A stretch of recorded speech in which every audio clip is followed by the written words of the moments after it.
మా వీడియోస్ మీకు నచ్చినట్లయితే సబ్స్క్రైబ్ చేయండి. సబ్స్క్రైబ్ చేసి పక్కనే ఉన్న బెల్ ఐకాన్ మీద ట్యాప్ చేసి ఆల్ అనే ఆప్షన్‌ని సెలెక్ట్ చేసుకోండి. ఈ విధంగా సెలెక్ట్ చేయడం వల్ల మేము పెట్టే ప్రతి వీడియో మీకు నోటిఫికేషన్ వస్తుంది. Welcome to mummies kitchen. ఈరోజు మన మమ్మీస్ కిచెన్‌లో పెళ్ళిళ్ళల్లో పెట్టే దొండకాయ ఫ్రైని ఇంట్లోనే ఎలా ప్రిపేర్ చేసుకోవాలో ఈ వీడియోలో చూసేద్దాం. ఈ వీడియోని స్కిప్ చేయకుండా ఎండ్ వరకు చూసేయండి. ఈ దొండకాయ కారాన్ని టేస్టీగా ఎలా చేయాలో చూసేద్దామా? ముందుగా స్టవ్ వెలిగించి డీప్ ఫ్రైకి ఆయిల్ హీట్ చేసుకొని తర్వాత దొండకాయలని ఈ విధంగా కట్ చేసుకొని ఆయిల్లో ఫ్రై చేసుకోవాలి. మిడిల్ ఫ్లేమ్లో ఉంచి దొండకాయ ముక్కలని బాగా ఫ్రై చేసుకోవాలి. ఈ విధంగా 5 మినిట్స్ దీన్ని ఫ్రై చేసుకోవాలి.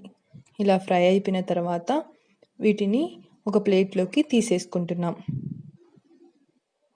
ఈ విధంగా ఫ్రై అయిన దొండకాయ ముక్కల్ని ప్లేట్లోకి తీసేసుకొని పక్కన పెట్టేసుకున్నాం. తర్వాత ఒక ప్యాన్ తీసుకొని అందులో 1 స్పూన్ ఆఫ్ ఆయిల్ని యాడ్ చేసుకొని ఆయిల్ కొంచెం హీట్ అయ్యాక ఇంగువ, జీలకర్రని యాడ్ చేసుకొని మిడిల్ ఫ్లేమ్లో ఫ్రై చేసుకోవాలి.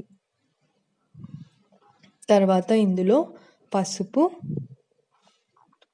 పచ్చి కొబ్బరి పొడిని యాడ్ చేసుకుంటున్నాం.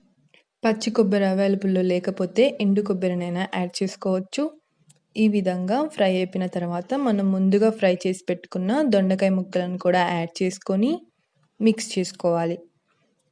ఈ విధంగా మిక్స్ అయిన తర్వాత వేయించిన పల్లీలని మనము ఇక్కడ యాడ్ చేసుకుంటున్నాం. పచ్చి పల్లీలను వేయకూడదు, వేయించిన పల్లీలను మాత్రమే వేయాలి. ఈ విధంగా మిక్స్ చేసుకొని ఫ్రై చేసుకున్న తర్వాత ఇందులో 1 స్పూన్ ఆఫ్ కారం యాడ్ చేసుకొని ఈ విధంగా మిక్స్ చేసుకోవాలి. ఇలా మిక్స్ చేసుకున్న తర్వాత ఇందులో తగినంత సాల్ట్ని కూడా యాడ్ చేసుకోవాలి. సాల్ట్ని యాడ్ చేసుకొని దొండకాయ ముక్కలన్నీ బాగా ఫ్రై అయ్యే విధంగా మిడిల్ ఫ్లేమ్లో ఫ్రై చేసుకోవాలి. తర్వాత ఇందులో కొబ్బరి పొడిని చల్లి స్టవ్ ఆపేయాలి. అంతే, ఎంతో సింపుల్ రెసిపీ దొండకాయ ఫ్రై రెడీ అయిపోయింది. ఈ దొండకాయ ఫ్రై పప్పులోకి, చారులోకి, రసంలోకి చాలా టేస్టీగా ఉంటుంది. ఈ రెసిపీని మీరు కూడా ట్రై చేసి టేస్ట్ చేయండి. ఈ రెసిపీ మీకు నచ్చినట్లయితే లైక్ చేయండి, షేర్ చేయండి. మా ఛానల్ ఇంకా సబ్స్క్రైబ్ చేయకపోతే ఇందాక చూపించిన పద్ధతిలో సబ్స్క్రైబ్ చేసి ఆల్ అనే ఆప్షన్ని సెలెక్ట్ చేసుకొని బెల్ ఐకాన్ని యాక్టివేట్ చేసుకోండి. ఈ వీడియో మీకు నచ్చిందని ఆశిస్తున్నాను. మరో కొత్త రెసిపీతో మీ ముందుంటుంది మీ చిన్ని. ఈ దొండకాయ కారాన్ని పెళ్ళిళ్ళలో పెట్టే స్టైల్లో మీరు కూడా మీ ఇంట్లో ట్రై చేసి చేయడం మాత్రం మర్చిపోవద్దు. ట్రై చేసి టేస్ట్ చేయండి.